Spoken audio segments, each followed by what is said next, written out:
नमस्कार Lippes kitchen को आपन को अनेक अनेक शुभेच्छा एवं शुभकामना। आशा करुच्ची आपण मैंने बहुत भल थे। आज मुझे गोटे नुआ वीडियो नहीं कि आपण मान पाखे पुणी थे हाजिर हो जाइए। तो आज रेसिपीटी पणस तरकारी। तो आपड़ ये भिडियो पूरा देखि सारापर भिडियोटी आपण मानक केमी लगे आपण मतामत मत निश्चय जनइबे। तो प्रथमे मु छोट छोट साइज्र पणस काटी नहीं काटिकी ताको हलदी लुण देकर मिनिमम 15 ରୁ 20 मिनिट पर्यंत मुझे भल भाव सिझे देची। किंतु आपण पूरा सिझेबे नहीं पणस को 80% सिझेबे। मु सिझे सारिबा परे गोटे बाउल को काढ़ी से हलदी लुण एवं किछटा दही जीरा गुंड धनिया गुंड मीट मसला और किछि लंका गुंड जमिति कि रेड चिली पाउडर पकईकरी और 1.5 चामच पाखापाखि मु बेसन पकईकरी ताको भल भाव गोलई नहीं पणसटी को भल भाव गोलई ने।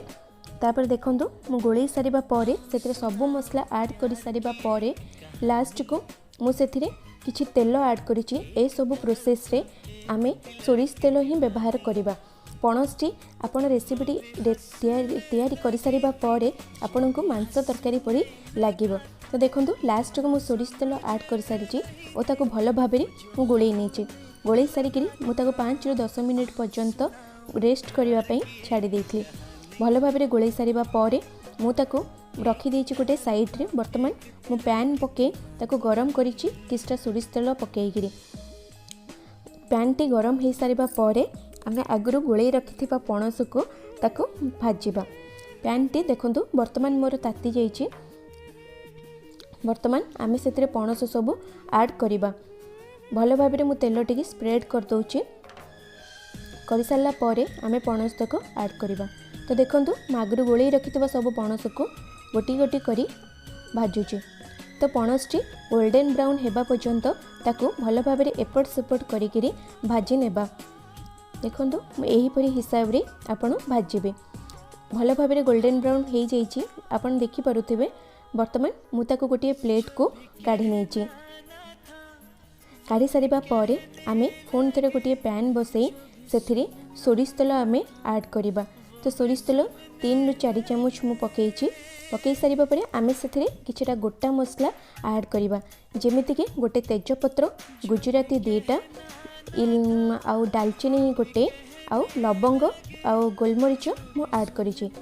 टिके नाको भाजी हो गला परे सेथिरे मु Kashmiri red chilli powder add करछि। एहा द्वारा कब ना तरकारीटी रेड देखा जिवो और भल भी देखा जिवो। आगुरी काटी रखिथिबा मु 2टी मीडियम साइज रो पियाज मध्य सेथिरे ऐड करूछि। तो पियाजटी को आमे भल भाव भाजी नेबा। प्रथमे देखंतु मु वर्तमान पियाजटी को भल भाव भाजी नेछि। भाजी सारिबा परे मु अदा रसुण टमाटो पेस्ट करके रखिथिले आगुरु वर्तमान सेथिरे मु ऐड करूछि। तो टमाटो गोटे मीडियम साइज रो आ रसुण 8 ରୁ 10ଟି गोटे इंची अदा पकईकरी आमे भल से कसेई नेबा। भल से कसेଇବା द्वारा मसलार बास्ना आसी न थाए कंचा मसलार बास्ना। तो सेतिपई प्रथमे मसला को भल भाव कसेई नेबे। मु ताको वर्तमान कसेई सारिबा परे 5 ରୁ 6 मिनिट पर्यंत ताको लीड देइकरी घोड़ेइकरी रखिथिली। वर्तमान देखंतु तेल छाड़िबा आरंभ कर देइछि। तो मसलाटी हमर भल भाव भाजी हो जाइछि। वर्तमान सेथिरे आमे बाकी मसला सब ऐड करिबा। तो देखंतु प्रथमे 8 ରୁ 10ଟି काजू प्रथमे बतुरेई रखी आगुरी गरम पानी रे सेथिरे गोटे सुखिला लंका देइकरी मु भल भाव ग्राइंडिंग कर देइतली। तो काजूर पेस्टटी पकईकरी ताको फोन थरे आमे भल भाव गोलई नेबा। भल भाव गोलई सारिबा परे आमे ताको फोनी 5 मिनिट पर्यंत छाड़िबा। छाड़िबा द्वारा कौन हम ना काजूर पेस्टटी मसला सहित भल भाव मिसीजिवो। देखंतु मु वर्तमान भल भाव ताको मु गोलई नेछि। गोलई सारिबा परे लीड देई ताको 5 मिनिट पर्यंत छाड़ी देइछि। तो एहीपरि भाव आपण पणस तरकारी निश्चय करेबे और आपणकर मतामत मत निश्चय जनइबे आपन को ये तरकारी केमिति लागिला। आशा करिछि आपण मानकु मोर ये तरकारी निश्चय भल लागिबो। तो वर्तमान आमे सेथिरे बाकी मसला सब ऐड करिबा। मु हाफ चामच पकईछि हल्दी गुंड कहीं पूर्वर आमे सब मसला पकईकरी फ्राए करथिले पणसटी को। तो सही हिसाब रे हमरे आपण सब मसला ऐड करिवे। मु हल्दी गुंडा नहीं हाफ चामच जीरा गुंड धनिया गुंड मीट मसला आउ रेड चिली पाउडर ऐड करिछि। तो सब मसला को भल भाव गोलई नेबे। गोले सारिबा परे पुणी थरे आमे ताकू लिड देकरी घोड़ेबा 5 मिनिट पर्यंत। तो देखंतु मु वर्तमान किछिटा पानी देइछि कारण मसलाटी तळु लाखी जिवो, तो मझिरे मझिरे आपण मसलाटी को भल भाबरे गोले नौथिबे। देखंतु केते सुंदर भाबरे मसलाटी हमर कषेइबा आरंभ हो जाइछि। मु वर्तमान ताकू घोड़ेइकरी रखिछि 5 मिनिट पर्यंत।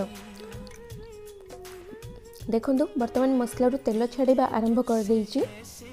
तो एहीपरि हिसाब रे आपण पणस तरकारीटी तैयारी करिवे। तो आगुरु मु भाजी रखिथिबा पणस को सब सेथिरे ऐड कली। ऐड करि सारिबा परे काटी रखिथिबा किछि टमाटो मध्य मु सेथिरे पकोउछि। पकई सारिबा परे आमे ताकू वर्तमान भल भाबरे गोळेई नेबा। तो देखंतु वर्तमान मु ताकू भल भाबरे गोळेई नेबी। गोळेई सारिबा परे आमे सेथिरे किछटा पानी ऐड करिकरी ताकू पुणी गोळेई नेबा कारण आमे प्रथमरु 80% ही आमे पणस सिझेइथिले। तो सेथिपैका आमे किछटा पानी ऐड करिकरी आउ बाकीर टाइम तक पणस तक आमे भल भाबरे सिझेई नेबा। तो वर्तमान देखंतु मु भल भाबरे हाफ कप पाखापाखि मु पानी देइछि। पानी देइ साला परे मु ताकू भल भाबरे गोळेई नेइकिरी ताकू लिड देइकिरी मु 10 रु 15 मिनिट पर्यंत छाड़ी देइछि। तो आपण माने चाहिए पणसटी को प्रेशर कुकर रे मध्य गोटे सीटी देइकिरी सिझेई परिबे, किंतु मु करेई रे सिझेइछि मते सहज लागे करेई सेथिपैका।